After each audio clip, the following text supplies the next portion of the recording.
மகிமைப்படுவதாக. இந்த நாட்களிலும் உங்க மத்தியில் இருப்பது ரொம்ப முக்கிய மகிழ்ச்சி. அல்லேலூயா. எல்லாரும் நல்லா சந்தோஷமா இருக்கிறீங்களா? நம்ம எவ்வளோக்கு எவ்வளோ சந்தோஷமா இருக்கிறோமோ அவ்வளோக்கு அவ்வளோ தெய்வம் என்ன பண்ணுவாருங்க, நமக்கு நன்மைகளை செய்வார். அல்லேலூயா. வாழ்க்கையில தான் சந்தோஷப்பட முடியல, கர்த்தருக்குள்ளேயாவது நம்ம என்ன பண்ணுவோம், கொஞ்சம் சந்தோஷப்படுவோம். அல்லேலூயா. கர்த்தர் நல்லவர். அல்லேலூயா. இன்றைக்கு தேவனுடைய வார்த்தைகளை கர்த்தர் நம்மோடு கூட பேச விரும்புகிறார். எடுத்துக்கொள்வோம் சங்கீதம் 69ஆம் அதிகாரம் 32வது வேத வசனத்தை நாம் வாசிப்போம். சாந்த குணமுள்ளவர்கள் இதை கண்டு சந்தோஷப்படுவார்கள். தேவனை தேடுகிறவர்களே உங்கள் இருதயம் வாழும். அல்லேலூயா. என்ன வாழுமா? தேவனை தேடுகிறவர்கள். யாரை? தேவனை தேடுகிறவருடைய இருதயம் வாழும். அல்லேலூயா. சாந்த குணம் உள்ளவங்களும் என்ன இருப்பாங்களா? மகிழ்ச்சியா இருப்பாங்களாம். என்ன குணம் உள்ளவங்க நம்ம கிட்ட இருக்கா? நம்ம கிட்ட சாந்த குணம் இருக்கா? சாந்தான்னு பேர் வச்சிருப்பாங்க, அவங்ககிட்ட என்ன இருக்காது? சாந்தமே இருக்காது. அன்புன்னு பேர் வச்சிருப்பாங்க, அவர்கிட்ட என்னவே இருக்காது? அன்பு இருக்காது. அல்லேலூயா. பேருக்கும் மனுஷனுடைய வாழ்க்கைக்கு என்ன இருக்குது? நிறைய வித்தியாசங்கள் உண்டு. அல்லேலூயா. ஆனா பேர் என்ன பண்ண போறதுனாங்க, ஒரு மனுஷனை அதுக்கேற்றபடி மாற்றணும். இயேசு என்பவர் அன்பா இருப்பார். இயேசு எப்படி இருப்பாராங்க? அன்பா இருப்பார். அவர் யாரு? இம்மானுவேலன். அவர் என்ன சொல்றாங்க? எப்பொழுது அவர் நம்மோடு கூட இருப்பார். அப்போ அந்த வார்த்தை, இப்போ என் பேர் அன்பு, என் பேரு அன்பு எபினேசர். என் பேர் என்ன பேருங்க? அன்பு எபினேசர். என் பிள்ளைங்களை நான் போற ஜபத்துல கேட்டா நான் அன்பா இருக்கிறேன்னா இல்லை ரொம்ப கடுகடுன்னு சண்டை போறான்னா கேட்டா தெரியும் இல்லையா? இயேசு கிறிஸ்து அன்பா இருக்கிற தேவன். இயேசு கிறிஸ்து எப்படிங்க? அன்பா இருக்கிற தேவன். அல்லேலூயா. அவர் எப்படின்னா, அவரை தேடும் பொழுது நம்முடைய இருதயம் நம்மளை அறியாமல ஒரு மகிழ்ச்சியான ஒரு வாழ்க்கையை வாழ முடியுமா? இல்லையா? நான் யாரை தேடணும்? என் தாய் தகப்பனுக்கு நான் என்ன செய்யணும்? என் குடும்பத்துக்கு நான் என்ன செய்யணும்? நான் போய் ஒரு நல்ல வேலை செஞ்சு நல்லா சம்பாரிச்சு ஒரு வீட்டை கட்டி என் தாய் தகப்பனை உட்கார வைக்கணும். எனக்காக ரொம்ப படிக்கப்பட்டு எனக்காக கஷ்டப்பட்டு என்னை படிக்க வச்சாங்களே, அவங்களுக்காக என்ன பண்ணோம்? அப்படி அந்த இருதயம் என்ன பண்ணுங்க, வாழணும். அதுதான் வாழ்க்கை இல்லையா? நம்ம வாழக்கூடிய வாழ்க்கைங்க நம்முடைய குடும்பத்திற்காக வாழணும். ஆனா இந்த ஆண்டவராக இயேசு கிறிஸ்து கற்றுக் கொடுக்கிறது என்னன்னா, நீங்கள் என்னை தேடும் பொழுது உங்கள் இருதயம் மகிழ்ந்திருக்கும், உங்கள் இருதயம் மகிழ்ச்சியா இருக்கும். இல்லையா? அப்படிதான் வேதத்துல ஒரு மனிதன் தேடுவான். அவன் தேடும் பொழுது கர்த்தர் அவனுடைய இருதயத்தை வாழ வைக்கிற நிகழ்ச்சியை மட்டும் நான் உங்களுக்கு சொல்ல விரும்புகிறேன். எடுத்துக்கொள்ளுங்கள் சுவிசேஷகம் 8ஆம் அதிகாரம் 2வது வசனங்களை நாம் வாசிப்போம். அவர் பொல்லாத ஆவிகளையும் வியாதிகளை நீக்கி குணமாக்கின சில ஸ்திரீகளும் 7 பிசாசு நீங்கின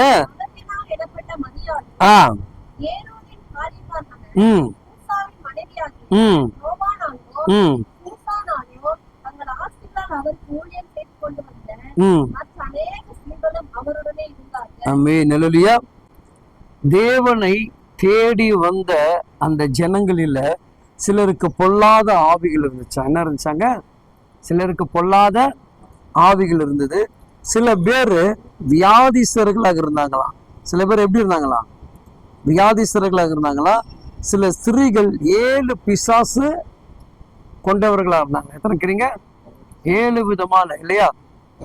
அப்போ இவங்களாம் யாரை தேடி வந்தாங்களா? ஆண்டவராகிய இயேசு கிறிஸ்துவை தேடி வந்தார்கள் இல்லையா? அப்போ அது வரைக்கும் அவங்க தேடும் பொழுது அந்த நுகத்தோடு தேடினாங்க. எதோடு தேடினாங்க? பிரச்சனைகள், போராட்டங்கள், வேதனைகள், சமாதானம் இல்லாத வியாதி, சரீர வியாதி, பலவீனங்கள், இப்படிதான் என்ன பண்ணாங்க? தேடினாங்க இல்லையா?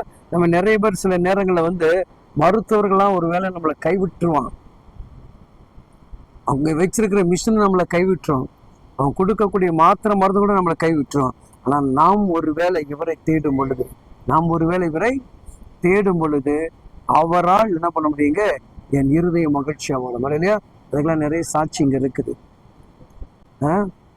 உயிரோடு இருக்கிற சாட்சியெல்லாம் பக்கத்துல வச்ச மருத்துவம் இல்லை. 2 கிட்னி ஃபெயிலியர் ஆனவங்களாம் என்ன பண்றாங்க, இன்னைக்கு ஜீவனோட கூட எங்க சபைக்குள்ள இருக்கிறாங்க. அல்லேலூயா. அது தேவனை தேடும் பொழுது, யாரை தேடும் பொழுது? தேவனை தேடும் பொழுது. அல்லேலூயா. ஏன்னா உன் விசுவாசத்தை நீ தளர்ந்து விடக்கூடாது. உங்க விசுவாசத்தை என்ன பண்ணக்கூடாது, தளர விடக்கூடாது. உங்க விசுவாசம் உறுதியா இருக்கணும். அப்பதான் தேவனிடத்துல இருந்து என்ன பண்ண அற்புதத்தையே பெற முடியும். இப்ப இவ்வளவு பேர் அற்புதம் பெற்றவங்க அவருக்கு என்ன பண்ணாங்களா, பணிவிடை அவரோடு கூட இணைந்து ஊழியம் செய்யக்கூடியவர்களாக மாறினாங்களாம். அப்போ அந்த இருதயம் மகிழ்ச்சி வந்தாதான் என்ன பண்ண முடியும், இதையும் நிறைவா செய்ய முடியும். அப்ப அங்க சொல்லப்படுது பாருங்க, பொல்லாத ஆவி. என்ன ஆவிங்க? பொல்லாத ஆவிகளும். இல்லையா? சில நேரம் நம்ம பிள்ளைங்க வாலிப பிள்ளைங்க முரட்டாட்டமா இருக்கும். நம்ம என்ன சொல்லுவோம், இவனுக்குள்ள என்ன பூச்சிக்கிச்சு, பேய் பூச்சிக்கிச்சு, என்ன பண்ண பேயை போல அடங்காம. அப்போ அவனுக்குள்ள எது வந்து பூந்துக்கிச்சு, பொல்லாத ஆவி. இல்லையா? சில பேர் கணவர்மார் மனைவிமார் கூட சொல்லுவாங்க, பிசாசு போல பேசுறிய, எது போல பேசுற, ஏன் அந்த வார்த்தை வருது? என்ன சொல்லுவாங்கன்னா, நம்ம சாதாரணமா கோவப்பட்டு பேசினால என்ன சொல்லுவாங்க, ஏன் பிசாசு போல. அப்ப பிசாசு இப்படிதான் பேசுன்னு யாருக்கு கெச் பண்றான்?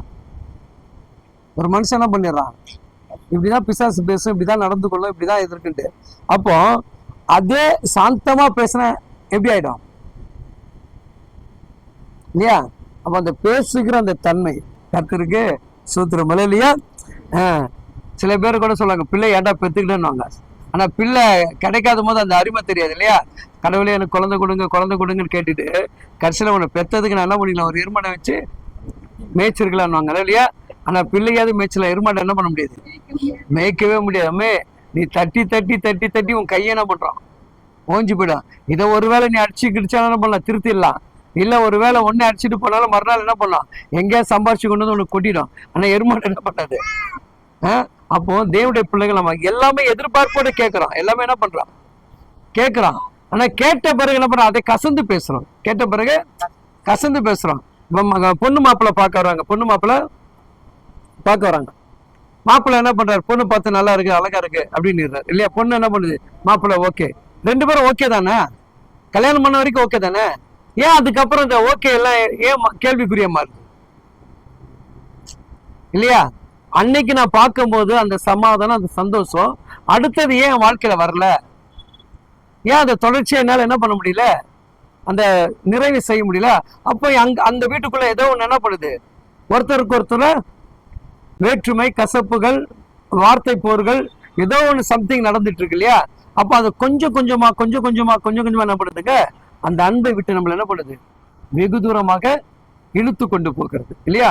அப்ப இங்க தேவன் சொல்லுகிறார், அப்படிப்பட்ட சூழ்நிலை நீங்க யாரத்திட சொல்றாருங்க, முதலாக தேவனுடைய ராஜ்யத்தையும் நீதியும் தேடுங்கள், பிறகு இவைகள் எல்லாம் உங்களுக்கு கூட கொடுக்கப்படும். அப்போ தேவனை தேடுகிற பிள்ளைகள் ஒரு நன்மையும் குறையாது. அதான் சங்கீதக்காரர் 34ஆம் அதிகாரத்துல 10வது வேதவசனம் அழகா சொல்லுகிறது, சிங்கக்குட்டிகள் தாழ்ச்சி அடைந்து பட்டினியா கிடக்கும், கர்த்தரை தேடுகிறவர்களுக்கு ஒரு நன்மையும் குறையாது. என்ன நன்மை குறையாதா? அதுல 8ஆம் வசனம் வாஸ்து பாத்தீங்கன்னா, கர்த்தர் நல்லவர் என்பதை ருசித்து பாருங்கள், அவர் மேல் நம்பிக்கையா இருக்கிறவன் பாக்கியவான். இல்லையா? ருசிக்கணும். எதை ருசிக்கணும்? அது போல கர்த்தருடைய பிள்ளைகள், கர்த்தரை நீங்கள் ருசி பார்த்தா அந்த வாசனை உங்களுக்கு என்ன தெரியும். இப்ப யாரையா கேட்டு பாரு, எந்த ஹோட்டலோட பிரியாணி நல்லா இருக்கும். அப்போ என்னுடைய டேஸ்ட்டுக்கு ஏற்றபடி நான் என்ன பண்றேன், ஒரு கடைகளை தேர்ந்தெடுத்துக்கிறேன். அப்போ நீங்க கர்த்தரை ருசி பார்த்துட்டீங்கன்னா எந்த கடையும் தேர்ந்தெடுக்க மாட்டீங்க, எந்த கடைக்கும் போக மாட்டேன். இந்த ருசி நமக்கு நிலையினது. அதான் சொல்ல, சிங்கக்குட்டிகள் பட்டினி கிடந்து தாழ்ச்சி அடையுமா. சிங்கக்குட்டி என்ன பண்ணுமா, ஆனா அவரை தேடுற பிள்ளைகளுக்கு ஒரு நன்மை குறையாதுங்க. ஆனால் தேடணும், கொஞ்சம் கஷ்டம், அவர்கிட்ட வர்றது கஷ்டம். இப்ப நீங்க ஜெபிச்சுட்டு இங்க அமர்ந்துட்டு போறதுனாலதான் உன் குடும்பத்துக்குள்ள இருக்கிற சில பிரச்சனை கர்த்தர் என்ன பண்ணாருங்க, சரிப்படுத்துறாரு இல்லையா? அவரை ருசி பார்க்கறதுக்காக நீ வந்திருக்கிற. அப்ப அந்த ருசிக்கேற்ற ஆசீர்வாதத்தை என்ன பண்றாருங்க, வீட்டுக்குள்ள கர்த்தர் கொடுத்து வீட்டை மாற்றுகிறார் இல்லையா? அப்போ தேவன் எல்லாருக்கும் நல்லதுதான் கொடுக்கிறார், அவர் கெட்டதை யாருக்கும் கொடுக்க மாட்டார். அப்போ ஒரு கட்டத்துக்கு மேல அவங்க என்ன பண்ணிடுறாங்க, மாறிடுறாங்க இல்லையா? ஆனா இந்த ஆண்டவர் அப்படி செய்ய மாட்டார் இல்லையா? என்ன பண்ண, யாரு கைவிட்டாலும் என்கிட்ட வந்தா என்னால மாற்ற முடியும், என்னால மாற்றி கொடுக்க முடியும். அப்போ இந்த உலகத்துடைய அன்பு மாயை, இந்த உலகத்துடைய அன்பு அதெல்லாம் தவறா, அந்த பழக்கத்தை கத்துக்காத, உனக்கு வியாதி வரும், நோய் வரும் நம்ம சொல்றோம். ஆனா நம்ம பிள்ளை இதை கேட்கல, நம்முடைய அன்பு அதுக்கு தெரியல. இப்போ இந்த உலகம் என்ன பண்ணுதுங்க, மாயமான உலகத்துல நாம் வாழக்கூடிய வாழ்க்கைன்னா நீங்க இயேசுடைய அன்பை பற்றி கொண்டால் இந்த உலகத்துடைய மாயத்திலிருந்து உங்களால் என்ன பண்ண முடியும், தப்பித்து கொள்ள முடியும். இல்லைன்னா இந்த உலகம் நம்மளை அழித்து விடும், இந்த உலகம் நம்மளை அழித்து விடும் இல்லையா. ஏன்னா உலகம் வந்து அநீதி நிறைந்த உலகம். இந்த உலகம் அநீதி நிறைந்த உலகம், ஒண்ணும் கிடையாது. நீங்க உங்க வீட்டு வாசலுக்குள்ளே பக்கத்துல இருங்களேன், போகும்போது கொஞ்சம் ஏழ்மையா போயிருப்பீங்க. எப்படி போயிருப்பீங்க, கொஞ்சம் ஒரு டிவியோ ஒரு வாஷிங் மிஷினோ வீட்டுக்கு வந்துட்டாலே போதும். என்ன சொல்லுவாங்க, இவன் எங்கேருந்து சம்பாரிச்சானோ, இவனுக்கு எங்கேருந்து பணம் வந்துச்சோ, நம்ம கஷ்டப்பட்டு உழைச்சி ஏதோ ஒரு லோனை போட்டு எதையோ ஒன்று போட்டு என்ன பண்ணுவோம், மாதம் டீவை கட்டி வாங்கணும்னு நம்ம நினைப்போம். ஆனால் பக்கத்து வீட்டில் இருக்கிறவனுக்கே தெரியும், அவன் என்ன பண்ணுவான், இவங்க எங்கேருந்து திருடிட்டு வந்தாங்களோ, எவனை ஏமாத்தினாங்க. அப்போ அவனுடைய அன்பு எப்படி தெரியுதுங்க, நான் முன்னேறது கூட அவனுக்கு பொறாமை இருக்கு, நான் முன்னேறுவது கூட பொறாமை. சரி, பக்கத்தில் இருக்க வீட்டுக்காரனா ஓகே, கூட பிறந்த அக்கா தங்கச்சியே நமக்கு எப்படி இருக்கிறாங்க இல்லையா. என் தங்கச்சி ஓய்ந்துட்டேன், எங்க அண்ணன் நல்லா தான், எனக்கு என்ன இருக்கு, பெருமை தானே. எங்க அண்ணன் நல்லா இருக்கிறான், எங்க அண்ணன் வசதியா இருக்கிறான், நான் போய் அந்த நம்பிக்கை. அப்போ இந்த சூழ்நிலை, இந்த உலகத்துடைய அன்புல எப்படி இருக்குதுங்க, எல்லாமே வேற்றுமை நிறைந்த அன்பு தான். ஆனா இயேசு கிறிஸ்துடைய அன்பு மட்டும்தான் ஒரே அன்பு. அன்னைக்கு எப்படி இருந்தாரோ இன்னைக்கு அப்படிதான் இருக்கிறாரு, நாளைக்கு அப்படி இருக்க போறாரு. ஏன் பேத்தி கல்யாணமாகி அவங்களுக்கு குழந்தை பிறக்கும் போது இந்த இயேசு அதே அன்பு தான். அவனுடைய அன்பு என்ன இருக்குங்க, இன்னைக்கு என்கிட்ட என்ன அன்பு காமிச்சாரோ அதே தான் யார்கிட்ட காட்டுவாரு, அவ்வளவுதான். இப்ப என்கிட்ட அன்பு காமிச்சது என் மனைவிட்ட அன்பு காட்டுவாரு. என் மனைவி அவரை பிடிச்சிக்கிட்டாரு என்ன பண்ணாரு, என்னை தாண்டி அதிகமா அன்பு காட்டுவாரு. இல்ல நான் அவரை பிடிச்சிக்கிட்டா என்ன பண்ணுவாரு, அவங்கள தாண்டி என்கிட்ட அன்பு காட்டுவாரு. அப்போ இந்த அன்பை நீங்க என்ன பண்ணுங்க, ருசி பார்க்கணும். இந்த அன்பை என்ன பண்ணணும், ருசி பார்க்கணும். அதனாலதான் தேவன் அழகா பைபிள் சொல்லுகிறது. அதை மட்டும் சொல்லிட்டு நான் செபிக்கிறேன். கொள்ளுங்கள், லூக்கா சுவிசேஷகம் 19ஆம் அதிகாரம் 30வது வசனம் வாசிங்கம்மா.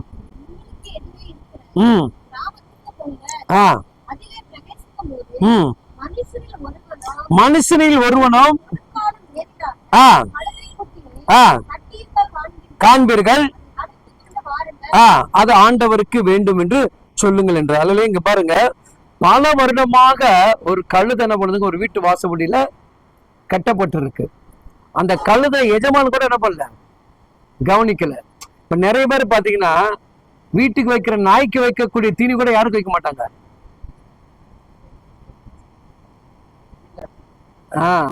என்னடா, நாய்க்கு கூட பிஸ்கட் வாங்கி போடுவாங்க. அம்மா எனக்கு பசிக்குது, ஒரு 5 ரூபா கூட ஒரு பிஸ்கட் பாக்கெட் வாங்கிக்கிறேன்னு யாரும் தர மாட்டாங்க இல்லையா. அப்போ மனுஷன் மேல காட்டக்கூடிய அன்பு குறைந்து போய் மிருக ஜீவனில காட்டக்கூடிய அன்பு என்ன பண்ணுது, பெருசா இருக்குது இல்லையா. அப்படின்னா இப்போ சமயத்தால் செய்தியில பாக்குற நிறைய பேர் நாய் கடிச்சு இறந்தாங்க. அப்போ கேஸ் போட்டு என்ன பண்றாங்க, நாயெல்லாம் பிடிச்சி உள்ள போடுங்கிறாங்க. ஒரு கூட்டம் என்ன பண்ணுது, நாய் என்ன பண்ணக்கூடாது, பிடிக்க கூடாது. அப்போ ஒரு உயிர் போகிறதே சார்னா இதனால ஒரு மாநிலத்துக்கோ ஒரு தேசத்துக்கோ ஒரு பிள்ளைங்க, சிறு பிள்ளைங்களா சாகுறாங்களே. அப்போ அதுக்கு ஒத்து வர்றதுக்கு யாரும் கிடையாது, ஜனங்க கிடையாது. அப்போ இந்த கழுதை ரொம்ப நாளா என்ன பண்ணுதுங்க, அந்த வீட்டு வாசப்படியில கட்டப்பட்டிருக்கு. அது அன்புக்கு ஏங்குது. என்னை கொண்டு என்ன போல பல கழுதை போல என்ன பண்ணுவாரு, எஜமானர் கூட்டிக்கிட்டு என்ன பண்ணுவாரு, கூட்டிட்டு போவாரு, ஊரெல்லாம் சுத்தி கட்டுவாரு, அங்கெல்லாம் பார்ப்பாரு. இந்த கழுதை ஆசைப்படுது. ஆனா இந்த கழுதைக்கு என்ன கிடையாது, வாய்ப்பே கிடைக்கல. அப்ப அது கட்டப்பட்ட கழுதையா இருக்குது. சில நேரம் நம்முடைய வாழ்க்கை அப்படிதான். நம்ம நினைச்ச எதிர்பார்க்கக்கூடிய இடத்துல நம்மளால போக முடியாம இருக்கலாம். ஆனா இயேசு கிறிஸ்து நீ வந்துட்டா, நீ நினைச்சு பார்க்க முடியாத இடத்துல கர்த்தருனை ஆசீர்வதித்து உயர்த்துவார். ஆண்டவர் சொல்றாரு, அந்த கழுதையை அவிழ்த்து கொண்டு வா, அந்த கழுதையை அவிழ்த்து கொண்டு வா. அல்லேலூயா. நல்லா கவனிச்சுங்க, வாழ்க்கையில உன் கட்டுகளை அவிழ்க்க வேண்டும் என்று சொன்னால் அது ஆண்டவராகிய இயேசு கிறிஸ்து ஒருவரால் தான் கட்டுகளை அவிழ்க்க முடியும். அந்த கழுதையினுடைய கட்டுகள் அவிழ்க்கப்பட்ட பிறகு அந்த கழுதைக்கு பாருங்க அவ்வளவு சந்தோஷம். அந்த கழுதைக்கு என்னது, பயங்கரமான ஒரு சந்தோஷம். அப்பா, அந்த 2 பேர் சீசர்கள் 2 பேர் வரும்போது அந்த கழுதைக்கு அப்பவுமே சந்தோஷம் வந்துச்சு. எது வந்துச்சு, யாரோ நம்ம 2 பேர் என்ன பண்றாங்க, தேடி வர்றாங்க. என்ன பண்றாங்க, நம்ம கிட்ட தான் வர்றாங்க. அப்போ எஜமானி இல்லாத நேரத்துல வர்றாங்க. அப்படி எஜமானி இல்லாத நேரத்துல என்ன பண்ணாங்க, நம்ம கட்ட அவுத்துருவாங்க. அந்த போய் 2 பேர் நிக்கிறாங்க. அந்த கழுதைக்கு சந்தோஷம். கழுதை என்ன பண்ணிருக்கோம்? காலை தூக்கி தூக்கி வாங்க வாங்க என்ன கேட்டிருக்கோம்? சீக்கிரமா என்ன பண்ணுங்கன்னு அவுத்து விடுங்கன்னு, சீக்கிரமா அவிழ்த்து விடுங்க. அல்லேலூயா. அப்போ அந்த கழுதையை கர்த்தர் நேசித்த நாள், கழுதையின் மீது கர்த்தர் அன்பு வைத்தபடினால், கழுதை இயேசுவுக்காற்றபடி தன்னை கொடுத்தபடினால், அந்த கழுதையில் இயேசு அமர்ந்தார். அந்த கழுதையில இயேசு அமர்ந்தார். அல்லேலூயா. வெறுமையாக இருந்த அந்த கழுதை இயேசு அமரும் போது உலகமே அந்த கழுதையை பார்த்து கொண்டாடியது. அல்லேலூயா. நீங்க இயேசு கிறிஸ்துடைய அன்புக்குள்ள நீங்க கடந்து வந்துட்டீங்கன்னா இந்த உலகமே உங்களை திரும்பி பார்க்கும். எந்த சொந்த பந்தம், எந்த உறவுகள் உங்களை வெறுத்து தள்ளிச்சியோ, வீட்டுக்கே வரக்கூடாதுன்னு சொன்னாங்களோ, அவங்க அத்தனை பேரும் உங்க வீட்டுக்கு வர வைக்கிறதுக்கு என் தேவனால் எல்லாமே கூடும். அல்லேலூயா. நாம் யாவரும் கண்களை மூடி ஜெபிப்போம்.